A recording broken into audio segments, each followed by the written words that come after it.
Merci beaucoup, Monsieur le Président.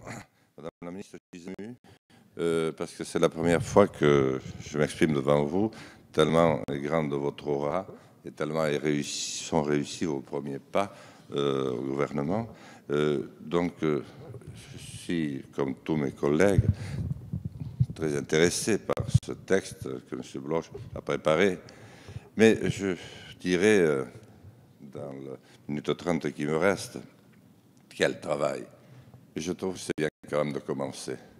Je trouve que c'est bien de commencer à en parler entre nous, ici, à l'Assemblée nationale, puisque on sait maintenant très clairement, parmi les élites les plus détestées, il y a bien sûr d'abord les politiques, et puis vient tout de suite après les médias et la justice.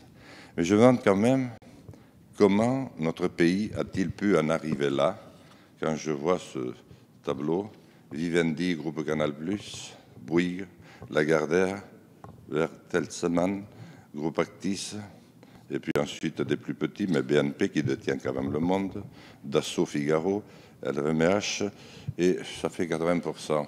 Il reste bien entendu la télévision publique, mais qui est une télévision d'État. On le voit de plus en plus, on l'avait vu auparavant, mais on continue à s'en rendre compte. Donc, ce que je voulais dire, c'est qu'on va avancer certainement un petit peu dans la réflexion. Mais comment s'attaquer à un problème aussi immense dont on n'aurait pas imaginé? Je me demande si quelqu'un aurait pu imaginer qu'un jour, en France, eh bien, ce que nous avons de plus fort, de plus profond, de plus secret, de plus intime, c'est-à-dire l'information, soit précisément aux mains des plus grandes puissances financières.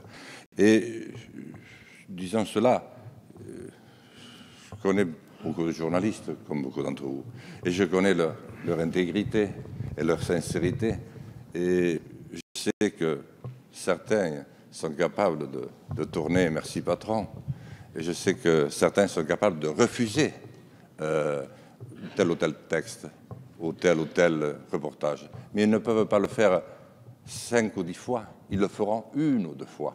Parce qu'après, on leur dira que il ne faut pas insister. Au fond, je trouve une étrange ressemblance entre tout ce qui nous anime, nous, députés, la volonté que nous avons de changer les choses, et puis ce que nous devenons lorsque nous nous retrouvons au sein de nos partis et de nos groupes. Donc c'est un immense chantier, Madame la Ministre.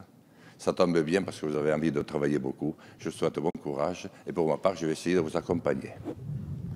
Merci, chers collègues. Monsieur Cresta a la parole.